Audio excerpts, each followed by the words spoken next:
അടുത്തതായി ലാഭക്ഷമത അനുപാതങ്ങൾ, ratios. Profitability ratios എന്ന് പറയുമ്പോൾ പ്രോഫിറ്റുമായി ബന്ധപ്പെട്ട റേഷ്യോസ് ആണ്. ഏതൊരു ബിസിനസ്സിനും വിലയിരുത്താവുന്ന ഏറ്റവും പ്രധാനപ്പെട്ട മാനദണ്ഡം ലാഭമാണ്. അപ്പോൾ ബിസിനസ്സിൻ്റെ പ്രവർത്തനത്തിൻ്റെ കാര്യക്ഷമത വിലയിരുത്താൻ ഏറ്റവും പ്രധാനപ്പെട്ടത് അതിൻ്റെ ലാഭമാണ്. അപ്പോൾ ലാഭക്ഷമത എത്രയുണ്ട്, പ്രോഫിറ്റ് ഏൺ ചെയ്യാനുള്ള കഴിവ് എത്രയുണ്ട് എന്ന് പരിശോധിക്കുന്ന റേഷ്യോ ആണ് പ്രോഫിറ്റബിലിറ്റി റേഷ്യോസ്. അതിൽ പ്രധാനപ്പെട്ട റേഷ്യോസ് ഒന്ന് ഗ്രോസ് പ്രോഫിറ്റ് റേഷ്യോ ആണ് അതിൻ്റെ ഏറ്റവും പ്രധാനപ്പെട്ട ഒന്ന്. അതുപോലെ നമുക്ക് 10 റേഷ്യോസ് ആണ് ഇതുമായി ബന്ധപ്പെട്ട് നമുക്ക് നോക്കാനുള്ളത്. ഓപ്പറേറ്റിംഗ് അനുപാതം, അതുപോലെ ഓപ്പറേറ്റിംഗ് പ്രോഫിറ്റ് അനുപാതം, നെറ്റ് പ്രോഫിറ്റ് അനുപാതം, return on investment, return on net worth, earning per share, book value per share, dividend pay out അനുപാതം, പ്രൈസ് ഏർണിംഗ് അനുപാതം. അതായത് ഇവിടെ ഈ അനുപാതം എന്നുള്ളത് മാത്രമാണ് മലയാളത്തിലുള്ളത്, ബാക്കിയൊക്കെ അതിൻ്റെ ഇംഗ്ലീഷ് തന്നെയാണ്. അപ്പോൾ ഇംഗ്ലീഷാണ് പഠിക്കാൻ നല്ലത്. Operating ratios, operating profit ratios, then net profit ratio, return on investment ratio, return on net worth ratio, earning per share ratio, book value per share ratio, dividend pay out ratio, price earning ratio. അതിൽ ഓരോന്നിൻ്റെയും formula പഠിച്ചാൽ നമുക്കത് ചെയ്യാൻ പറ്റും. ഫോർമുലയാണ് ഇവിടെ പഠിക്കാനുള്ളൂ. അപ്പോൾ അതിലൊന്നാമത് gross profit അനുപാതം. Gross profit എത്രയുണ്ട്? ഗ്രോസ് പ്രോഫിറ്റ് സെയിൽസുമായിട്ടാണ് കമ്പയർ ചെയ്യുന്നത്. നിങ്ങൾ ആ ട്രേഡിംഗ് അക്കൗണ്ട് ഓർത്താൽ മതി. ട്രേഡിംഗ് അക്കൗണ്ടിൽ ക്രെഡിറ്റ് സൈഡിൽ സെയിൽസ് കാണും, ഡെബിറ്റ് സൈഡിൽ ബാലൻസ് ചെയ്ത് കിട്ടുന്നതാണ് നമുക്ക് പ്രോഫിറ്റ്. എന്തായാലും ഏത് ഗ്രോസ് പ്രോഫിറ്റ് അത് മനസ്സിലുണ്ടായാൽ മതി. അപ്പോൾ ഗ്രോസ് പ്രോഫിറ്റ് അനുപാതം നോക്കൂ. Gross profit divide by sales into 100. Gross profit divide by sales into 100. അപ്പോൾ സെയിൽസിൻ്റെ എത്ര പെർസെൻറ്റേജ് ഗ്രോസ് പ്രോഫിറ്റ് ഉണ്ട് എന്നാണ് ഇവിടെ പരിശോധിക്കുന്നത്. ഇനി ഇവിടെ ക്വസ്റ്റ്യൻ ഉണ്ട്. ആ ക്വസ്റ്റ്യൻ ഗ്രോസ് പ്രോഫിറ്റ് കാണലാണ് ഇവിടെ ഉള്ള ഒരു പ്രശ്നം, ഒരു പ്രയാസം ഉണ്ടാവുക.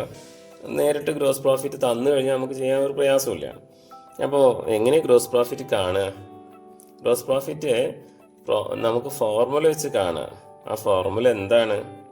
ആ ഫോർമുല സെയിൽസ് മൈനസ് വിറ്റ സാധനങ്ങളുടെ വില. അത് ഗ്രോസ് പ്രോഫിറ്റ്. ഈ ക്വസ്റ്റ്യൻ നോക്കൂ. ക്വസ്റ്റ്യൻ നിങ്ങളെ പേജ് നമ്പർ 160 പേജ് നമ്പർ. അതിൽ നിർദ്ധാരണം 15, 2015-16 വർഷത്തെ ഒരു ബിസിനസ്സിൻ്റെ നൽകിയിരിക്കുന്ന വിശദാംശങ്ങളിൽ നിന്നും ഗ്രോസ് പ്രോഫിറ്റ് അനുപാതം കണ്ടുപിടിക്കുക. Cash sales 25,000. Cash sales 25,000. Then credit sales, cash purchases, credit purchases, carriage inwards, opening stock, പ്രാരംഭ സ്റ്റോക്ക്, സമാപ്തി stock, closing stock, purchase returns, wages. ഇത്രയും ഡാറ്റയിൽ നിന്നും നമ്മളോട് ഗ്രോസ് പ്രോഫിറ്റ് റേഷ്യോ ആണ് കാണാൻ പറഞ്ഞത്. ഗ്രോസ് പ്രോഫിറ്റ് റേഷ്യോ കാണാനുള്ള formula gross profit divide by sales into 100 എന്നാണ്. അതാണ് ഫോർമുല. നമുക്ക് നോക്കാം ഇതിൽ എങ്ങനെ ഗ്രോസ് പ്രോഫിറ്റ് കാണുക. ഗ്രോസ് പ്രോഫിറ്റ് കാണുന്നത് sales minus cost of goods sold ആണ്. Gross profit is equal to sales minus വിറ്റ സാധനങ്ങളുടെ വില, അതായത് കോസ്റ്റ് ഓഫ് ഗുഡ്സ് സോൾഡ്. വിറ്റ സാധനങ്ങളുടെ വില, നമ്മൾ സാധനങ്ങൾ വിൽക്കുമ്പോൾ അതിന് എത്ര രൂപ ബിസിനസ്സിന് മൊത്തം ചെലവ് വന്നു, അതാണ് വിറ്റ സാധനങ്ങളുടെ വില. അത് കണ്ടെത്തുന്നത് പർച്ചേസസും ഓപ്പണിംഗ് സ്റ്റോക്കും നേരിട്ടുള്ള ചെലവുകളും കൂട്ടി അതിൽ നിന്ന് ക്ലോസിംഗ് സ്റ്റോക്ക് ലെസ് ചെയ്യുന്നതാണ്. നമ്മൾ നേരത്തെ പറഞ്ഞല്ലോ അത്. അങ്ങനെയാണ് ഗ്രോസ് പ്രോഫിറ്റ് കാണുക, അല്ല കോസ്റ്റ് ഓഫ് ഗുഡ്സ് സോൾഡ് കാണുക. വിറ്റ സാധനങ്ങളുടെ വില കാണുക. വിറ്റ സാധനങ്ങളുടെ വില, cost of goods sold, opening stock. ആ ട്രേഡിംഗ് അക്കൗണ്ടിൻ്റെ ഡെബിറ്റ് സൈഡിൽ വരുന്ന ഓരോ ഐറ്റംസും, അത് opening stock, purchases less returns. അതിൽ ക്യാഷ് പർച്ചേസസും ക്രെഡിറ്റ് പർച്ചേസസും വരും. Then direct expenses minus closing stock. അപ്പോൾ നോക്കൂ, ഇവിടെ പിന്നെ എങ്ങനെ വരും നമ്മൾ ചോദ്യത്തിൽ നോക്കാം. ക്യാഷ് സെയിൽസ് തന്നിട്ടുണ്ട്, അത് വേണ്ട. ക്രെഡിറ്റ് സെയിൽസുമായി ബന്ധപ്പെട്ടത് വേണ്ട. അപ്പോൾ നമ്മൾ കോസ്റ്റ് ഓഫ് ഗുഡ്സ് സോൾഡ് അല്ലേ കാണുന്നത്. ക്യാഷ് പർച്ചേസസ് അത് നമുക്ക് വേണ്ടതാണ്. Cash purchases plus credit purchases. അപ്പോൾ 15 ആൻഡ് 75,000. കാരേജ് ഇൻവേർട്സ് കൂട്ടേണ്ട ഡയറക്റ്റ് എക്സ്പെൻസ് ആണ്. 7,000 ആയി. പ്രാരംഭ സ്റ്റോക്ക് കൂട്ടേണ്ടതാണ്. 87, 97, 1,07,000. സമാപ്തി സ്റ്റോക്ക് ലെസ് ചെയ്യേണ്ടതാണ്. അപ്പോൾ 87,000. പർച്ചേസ് റിട്ടേൺസും ലെസ് ചെയ്യേണ്ടതാണ്. പർച്ചേസിൽ നിന്ന് ലെസ് ചെയ്യേണ്ടതാണ് പർച്ചേസ് റിട്ടേൺസ്. അതുകൊണ്ട് 75. വേജസ് അത് ഇതിനോട് കൂടെ ആഡ് ചെയ്യേണ്ടതാണ്. അപ്പോൾ കിട്ടുന്നത് 90,000 ആണ്. കണ്ടില്ലേ, 90,000 ആണ് കിട്ടുന്നത്. എങ്ങനെ ചെയ്തെന്ന് മനസ്സിലായിട്ടുണ്ടാവും. എങ്ങനെയൊക്കെയാണ് വന്നത്? പർച്ചേസസ് പ്ലസ് ഓപ്പണിംഗ് സ്റ്റോക്ക്, നേരിട്ടുള്ള ചെലവുകൾ. ഈ ക്വസ്റ്റ്യനിൽ നേരിട്ടുള്ള ചെലവുകളാണ് വേജസും അതുപോലെ കാരേജ് ഇൻവേർട്സും. പർച്ചേസസ് എന്ന് പറഞ്ഞാൽ പർച്ചേസസ് ലെസ് റിട്ടേൺസ് കുറച്ച പർച്ചേസസ് ആണ്. ക്രെഡിറ്റ് പർച്ചേസസും അതുപോലെ ക്യാഷ് പർച്ചേസസും അതിൽ ഉൾപ്പെടും. അപ്പോൾ കോസ്റ്റ് ഓഫ് ഗുഡ്സ് സോൾഡ് 73,000 ആണ് കിട്ടിയത്. കോസ്റ്റ് ഓഫ് ഗുഡ്സ് സോൾഡ് കിട്ടിയത് 90,000 ആണ്. 90,000 ആണ് കിട്ടിയിട്ടുള്ളത്. അപ്പോൾ ഗ്രോസ് പ്രോഫിറ്റ് കാണുക. എങ്ങനെ ഗ്രോസ് പ്രോഫിറ്റ് കാണുക? Gross profit is equal to sales minus വിറ്റ സാധനങ്ങളുടെ വില. സെയിൽസ് ക്വസ്റ്റ്യനിൽ നോക്കൂ, സെയിൽസ് എത്ര തന്നത്? 25,000 ആണ് സെയിൽസ് തന്നത്. അപ്പോൾ ഈ സെയിൽസിൽ നിന്നും കോസ്റ്റ് ഓഫ് ഗുഡ്സ് സോൾഡ് നമ്മൾ കാൽക്കുലേറ്റ് ചെയ്ത് കിട്ടിയ 90,000 ലെസ് ചെയ്ത് കഴിഞ്ഞാൽ കിട്ടുന്ന തുകയാണ് നമുക്കുള്ള പ്രോഫിറ്റ്. അപ്പോൾ 1,00,000 നിന്ന് 90,000 കുറച്ചു 10,000. അപ്പോൾ ഈ 10,000 ആണ് നമുക്കുള്ള ഗ്രോസ് പ്രോഫിറ്റ് 10,000. ഇനി നമുക്ക് റേഷ്യോ കാണാം. റേഷ്യോ എന്താ?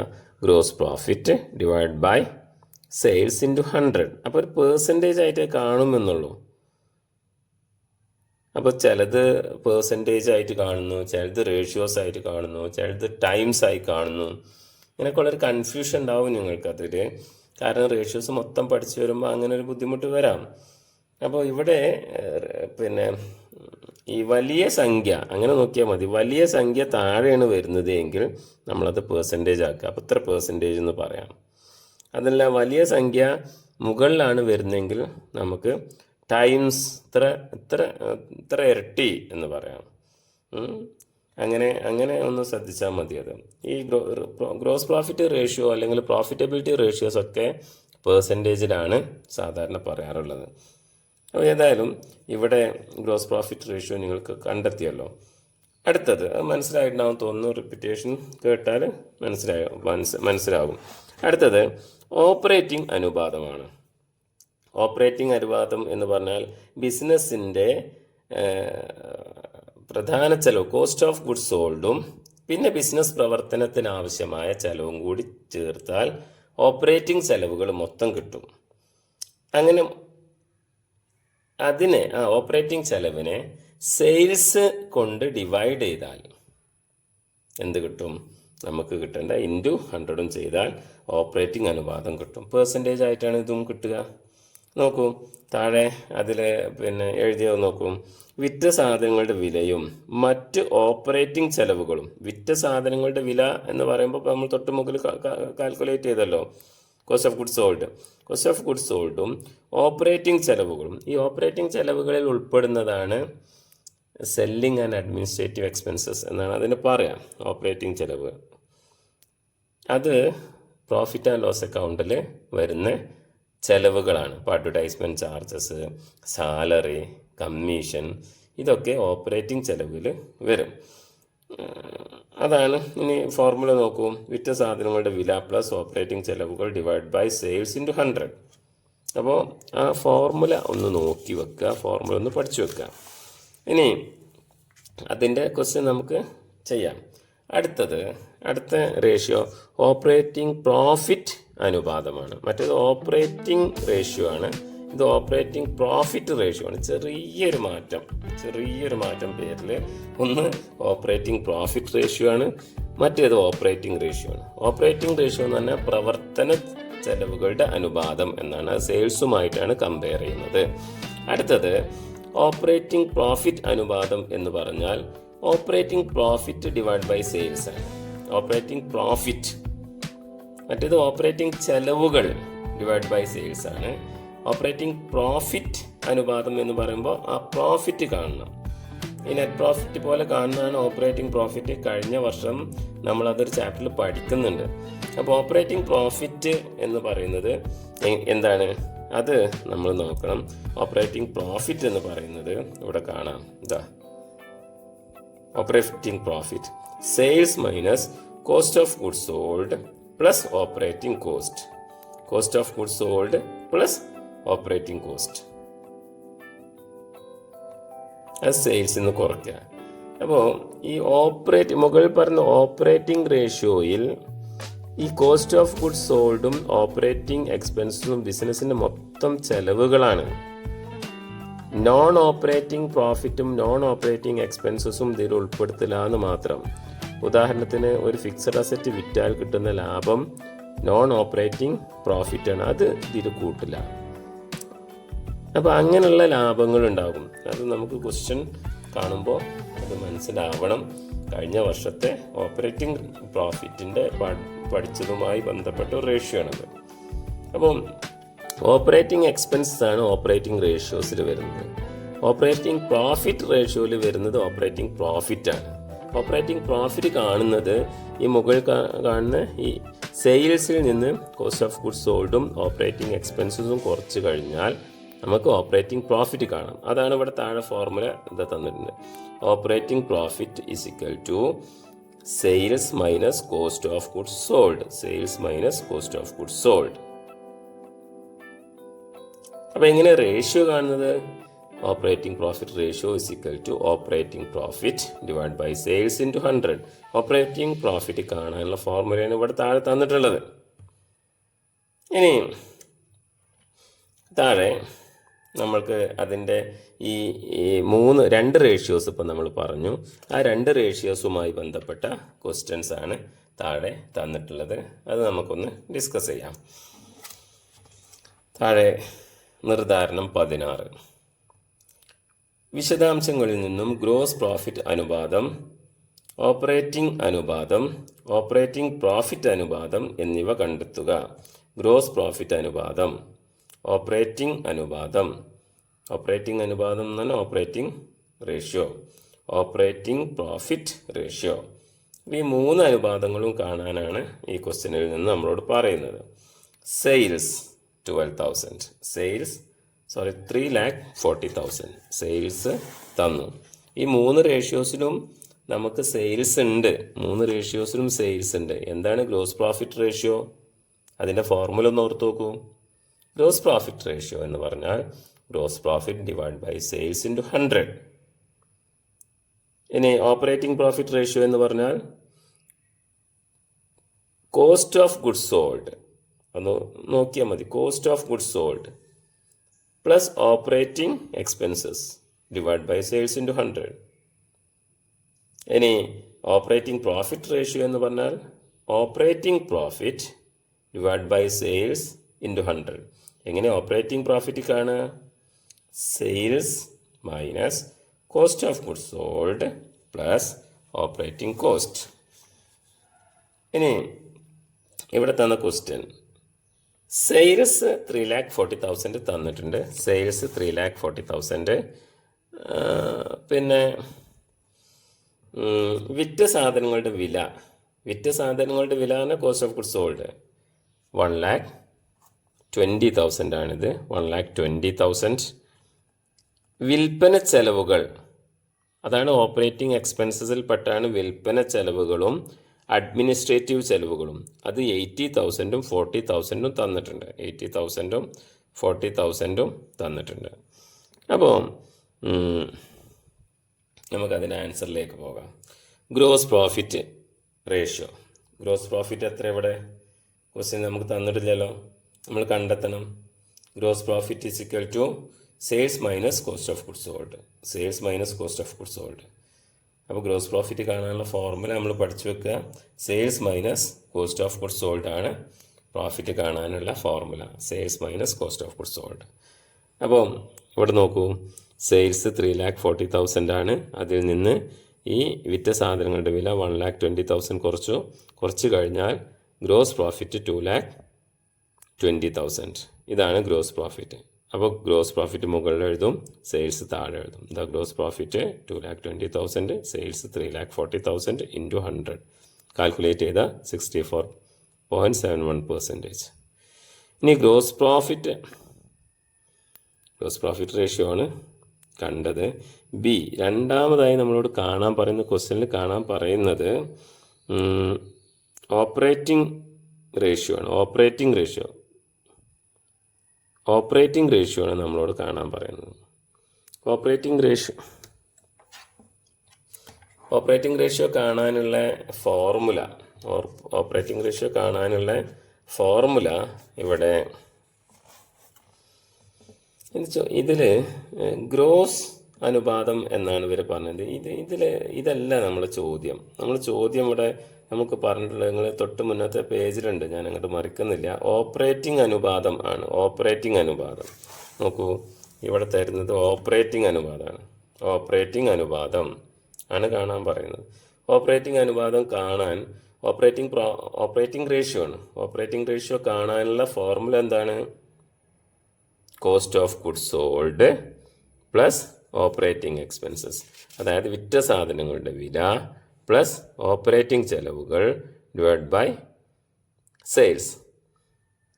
അപ്പോൾ എന്താകും ഇതിൻ്റെ അത്? നമുക്ക് വിറ്റ സാധനങ്ങളുടെ വില 1,20,000.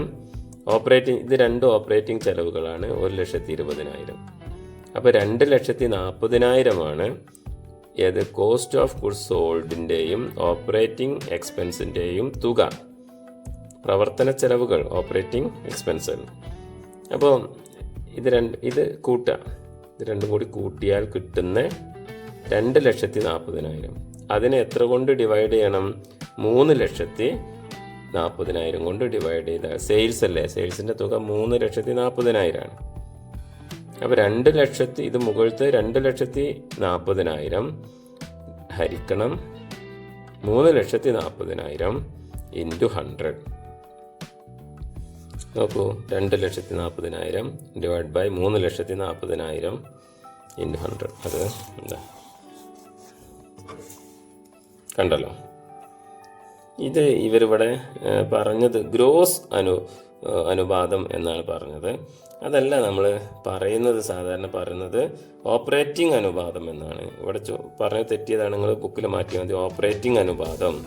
ഓപ്പറേറ്റിംഗ് അനുപാതം ഇസിക്കൽ ടു വിറ്റ സാധനങ്ങളുടെ വില plus operating expenses divide by sales into 100. അപ്പോൾ ഓപ്പറേറ്റിംഗ് ചെലവുകൾ ഏതൊക്കെയാണ്? 80,000-ഉം 40,000 കൂടിയ ഓപ്പറേറ്റിംഗ് ചെലവുകളായി. വിറ്റ സാധനങ്ങളുടെ വില നമുക്ക് നേരിട്ട് തന്നിട്ടുണ്ട്. 1,20,000 ഡിവൈഡ് ബൈ 3,40,000 ഇൻറ്റു 100. അങ്ങനെ നമുക്ക് 70.59% കിട്ടും. ഇനി അടുത്തത് ഓപ്പറേറ്റിംഗ് പ്രോഫിറ്റ് അനുപാതമാണ്. അതായത് ഓപ്പറേറ്റിംഗ് പ്രോഫിറ്റ് റേഷ്യോ ആണ് കാണാനുള്ളത്. അത് പ്രോഫിറ്റുമായി ബന്ധപ്പെട്ടതാണ്. അപ്പോൾ ഓപ്പറേറ്റിംഗ് പ്രോഫിറ്റ് നമ്മൾ ഫോർമുല വെച്ച് ചെയ്യുകയാണെങ്കിൽ, ഓപ്പറേറ്റിംഗ് പ്രോഫിറ്റിൻ്റെ ഫോർമുല വെച്ച് ചെയ്യുകയാണെങ്കിൽ നിങ്ങൾ നോക്ക് എന്താണ് ഓപ്പറേറ്റിംഗ് പ്രോഫിറ്റിൻ്റെ sales minus cost of goods sold plus operating cost. അപ്പോൾ cost of goods sold plus operating cost അത് നമുക്കിവിടെ അറിയാം. സെയിൽസും എത്രയെന്ന് അറിയാം. അപ്പോൾ നമുക്ക് ഗ്രോസ് പ്രോഫിറ്റ് കിട്ടും. ഈ സെയിൽസ് 3,40,000. നോക്കൂ, ഞാനിവിടെ ചെയ്യുന്നത് നോക്കൂ. അത് മറ്റൊരു രൂപത്തിലാണ് നമ്മളെ ബുക്കിലുള്ളത്. ഈ രണ്ട് രൂപത്തിലും ചെയ്യാൻ നമ്മുടെ ബുക്കിലുണ്ട്. ഇങ്ങനെ കാണുമ്പോൾ പേഴ്സൻറ്റേജ് കാണാൻ എളുപ്പമാണ്. പക്ഷേ പേഴ്സൻറ്റേജ് എങ്ങനെ വന്നത് എന്ന് നോക്കാം. ഞാനിവിടെ ചെയ്യുന്നുണ്ട്. എന്താണ് ഫോർമുല എന്തായിരുന്നു? ഫോർമുലകളും മറ്റ് തൊട്ടടുത്ത 162 പേജ് നമ്പർ 162 നോക്കൂ. Operating ratio is equal to operating profit. അപ്പോൾ ഓപ്പറേറ്റിംഗ് പ്രോഫിറ്റ് എങ്ങനെ കാണുന്നത്? സെയിൽസ് നമ്മൾ ക്വസ്റ്റ്യനിലെ സെയിൽസ് എത്രയാണ്? 3,40,000 മൈനസ് വിറ്റ സാധനങ്ങളുടെ വില 1,20,000 മൈനസ് ഇത് മൈനസ് ചെയ്താൽ കിട്ടുന്ന സംഖ്യയാണ് 2,40,000. ഇത് ഗ്രോസ് പ്രോഫിറ്റ് ആണല്ലോ കാണാൻ പറഞ്ഞത്. സെയിൽസ് മൈനസ് വിറ്റ സാധനങ്ങളുടെ വില. അപ്പോൾ കിട്ടുന്ന തുക, ഒരു മിനിറ്റ്, അതെ, ഇവിടെ വിറ്റ സാധനങ്ങളുടെ വില, അതുപോലെ മൈനസ് ഓപ്പറേറ്റിംഗ് ചെലവുകൾ. ഇത് രണ്ടും കൂടി 50ഉം 40ഉം കൂടി കൂട്ടിയാൽ 1,20,000. 1,20,000. അപ്പോൾ 2,40,000. ഇവിടെ ഗ്രോസ് പ്രോഫിറ്റ് കിട്ടുക അല്ലെങ്കിൽ ഓപ്പറേറ്റിംഗ് പ്രോഫിറ്റ് കിട്ടുക 1,00,000. 1,00,000 ഓപ്പറേറ്റിംഗ് പ്രോഫിറ്റ് കിട്ടും. 1,00,000 ഓപ്പറേറ്റിംഗ് പ്രോഫിറ്റ് കിട്ടിക്കഴിഞ്ഞാൽ ഓപ്പറേറ്റിംഗ് പ്രോഫിറ്റ് റേഷ്യോ എന്തായിരിക്കും? Operating profit ratio 1,00,000 divided by sales 3,40,000 into 10%. ഇത് കാൽക്കുലേറ്ററിൽ ചെയ്താൽ നമുക്ക് കിട്ടുന്നത് 29.41% എന്നായിരിക്കും. ഇതാണ് ഓപ്പറേറ്റിംഗ് പ്രോഫിറ്റ് റേഷ്യോ. നോക്ക്, ഇവിടെ കിട്ടിയതോ അങ്ങനെ തന്നെയല്ലേ? ഇതെങ്ങനെയാണ് കിട്ടിയത്? 100ൽ നിന്ന് ഓപ്പറേറ്റിംഗ് അനുപാതം തൊട്ട് മുകളിൽ കണ്ട 7.9 കുറച്ച് കഴിഞ്ഞാൽ ഇത് കിട്ടും. ഇതന്നെയല്ലേ ഇവിടെയും കിട്ടിയത്. 2 രൂപത്തിലും ചെയ്യാം. നിങ്ങളൊന്ന് ചെയ്ത് നോക്കൂ. അപ്പോൾ എന്തെങ്കിലും ബുദ്ധിമുട്ടുണ്ടെങ്കിൽ ചോദിച്ചാൽ നമുക്ക് പറയാം. ഇനി നെറ്റ് പ്രോഫിറ്റ് അനുപാതമാണ് അടുത്തത്. Net profit ratio. Net profit divide by sales into 100. Net profit divide by sales into 100. Net profit എങ്ങനെയെന്ന് അറിയാം. എല്ലാ ചെലവുകളും. അപ്പോൾ സെയിൽസിൽ നിന്നും കോസ്റ്റ് ഓഫ് ഗുഡ്സ് സോൾഡും ഓപ്പറേറ്റിംഗ് എക്സ്പെൻസസും നോൺ ഓപ്പറേറ്റീവ് എക്സ്പെൻസസും കുറയ്ക്കുകയും നോൺ ഓപ്പറേറ്റീവ് ഇൻകം കൂട്ടുകയും ചെയ്താൽ നമ്മൾക്ക് നെറ്റ് പ്രോഫിറ്റ് കിട്ടും. അപ്പോൾ നെറ്റ് പ്രോഫിറ്റ് ചോദ്യം നോക്കൂ. ഫോർമുല മനസ്സിലായല്ലോ. Net profit divide by sales into 100. അപ്പം നമുക്കിവിടെ ഗ്രോസ് പ്രോഫിറ്റ് തന്നു, അഡ്മിനിസ്ട്രേറ്റീവ് എക്സ്പെൻസസ് തന്നു, അതുപോലെ വിൽപ്പന ചെലവുകൾ തന്നു. ലോണിൻ്റെ പലിശ കൊടുക്കാനുണ്ടാവും. നോൺ ഓപ്പറേറ്റിംഗ് എക്സ്പെൻസസ് ആണ്. Income tax non operating expenses ആണ്. അപ്പം സെയിൽസ് തന്നിട്ടുണ്ട്. ഇനി നമുക്ക് എങ്ങനെ ചെയ്തത് നോക്കാം. നെറ്റ് പ്രോഫിറ്റ് അനുപാതം is equal to net profit. അപ്പോൾ നെറ്റ് പ്രോഫിറ്റ് കണ്ടെത്തണമല്ലോ. നെറ്റ് പ്രോഫിറ്റ് എങ്ങനെ കണ്ടെത്താം? നെറ്റ് പ്രോഫിറ്റ് കണ്ടെത്തുന്നത് net profit is equal to gross profit. അവിടെ സെയിൽസ് തന്നിട്ടുണ്ടെങ്കിലും നമുക്ക് ഗ്രോസ് പ്രോഫിറ്റ് തന്നിട്ടുണ്ട്. അപ്പോൾ ഗ്രോസ് പ്രോഫിറ്റിൽ നിന്നും എന്തൊക്കെയാണ് കുറയ്ക്കേണ്ടത്? ഓപ്പറേറ്റിംഗ് ചെലവുകളും നോൺ ഓപ്പറേറ്റിംഗ് ചെലവുകളും കുറയ്ക്കുക. ഇവിടെ വരുമാനം തന്നിട്ടില്ല. നോൺ ഓപ്പറേറ്റിംഗ് വരുമാനം തന്നിട്ടുണ്ടെങ്കിൽ ഇതിനോട് കൂടി കൂട്ടണമായിരുന്നു. അത് തന്നിട്ടില്ല. അപ്പം ഗ്രോസ് പ്രോഫിറ്റ് 2,20,000 മൈനസ് 1,30,000. എങ്ങനെ 1,30,000 കിട്ടിയത്? ഇത് ഓപ്പറേറ്റിംഗ് ചെലവുകളാണ്. ഓപ്പറേറ്റിംഗ് ചെലവുകൾ 70,000. വിൽപ്പന ചെലവുകൾ 60,000. 70,000ഉം 60,000ഉം കൂട്ടിയാൽ 1,30,000. ആ 1,30,000 ആണ് ഇവിടെ വന്നത്. ഇനി നോൺ ഓപ്പറേറ്റിംഗ് ചെലവുകളാണ് ലോണിൻ്റെ പലിശയും അതുപോലെ ഇൻകം ടാക്സും. രണ്ടും കൂടി കൂട്ടിയാൽ 60,000 കിട്ടും. കണ്ടില്ലേ 60,000 കിട്ടിയത്. അപ്പോൾ ഇത് ഓപ്പറേറ്റിംഗ് ചെലവുകളും ഇത് നോൺ ഓപ്പറേറ്റിംഗ് ചെലവുകളുമാണ്. ഇത് രണ്ടും ഇതിൽ നിന്ന് ലെസ് ചെയ്യുക. ലെസ് ചെയ്ത് കഴിഞ്ഞാൽ കിട്ടുന്നത് 30,000. എങ്ങനെ കിട്ടിയത്? ഈ ബ്രാക്കറ്റ് ഇട്ടതേ ഇതിൻ്റെ ഉള്ളിലത്തെ രണ്ടും കൂട്ടുക, എന്നിട്ട് ഇതിൽ നിന്ന് കുറക്കുക. അതാണ് അതായത് ഈ ഗ്രോസ് പ്രോഫിറ്റിൽ നിന്നും ഓപ്പറേറ്റിംഗ് ചെലവുകളും നോൺ ഓപ്പറേറ്റിംഗ് ചെലവുകളും ലെസ് ചെയ്യാണ്, കുറക്കുക ചെയ്യുന്നത്. രണ്ടും കുറക്കുക. ഇവിടെ പ്ലസ് ഇടുമ്പോൾ കൺഫ്യൂഷൻ ആവണ്ട. ഗ്രോസ് പ്രോഫിറ്റ് മൈനസ് ഓപ്പറേറ്റിംഗ് ചെലവുകൾ മൈനസ് നോൺ ഓപ്പറേറ്റിംഗ് ചെലവുകൾ, അങ്ങനെ കാൽക്കുലേറ്റ് ചെയ്താൽ മതി. ഇവിടെ ബ്രാക്കറ്റ് ഇട്ടിട്ട് അതാണ് അതിൻ്റെ സ്റ്റാൻഡേർഡ് രൂപം. പക്ഷേ നിങ്ങൾ കാൽക്കുലേറ്റർ ചെയ്യുമ്പോൾ അങ്ങനെ ചെയ്താൽ മതി. എങ്ങനെ? ഗ്രോസ് പ്രോഫിറ്റിൽ നിന്ന് ഓപ്പറേറ്റിംഗ് ചെലവുകളും നോൺ ഓപ്പറേറ്റിംഗ് ചെലവുകളും കുറക്കുക. അപ്പോൾ നിങ്ങൾക്ക് ഇത് കിട്ടും, 30,000 കിട്ടും. അപ്പോൾ 30,000 ഡിവൈഡ് ബൈ സെയിൽസ് 14,000 ഇൻറ്റു 100, 2.14% ആണ് നെറ്റ് പ്രോഫിറ്റ്. ഇനി അടുത്ത വീഡിയോയിൽ നമ്മൾക്ക് റിട്ടേൺ ഓൺ ഇൻവെസ്റ്റ്മെൻറ്റും റിട്ടേൺ ഓൺ നെറ്റ് വർത്തും ഏണിംഗ് പെർ ഷെയറും അതുപോലെ ബുക്ക് വാല്യൂ പെർ ഷെയറും ഡിവിഡൻ പേ ഔട്ടും ഡിവിഡൻ എത്ര കൊടുക്കുന്നുള്ളതും പ്രൈസ് ഏണിംഗ് അനുപാതം, ഇവ നമുക്ക് അടുത്ത വീഡിയോയിൽ കാണാം.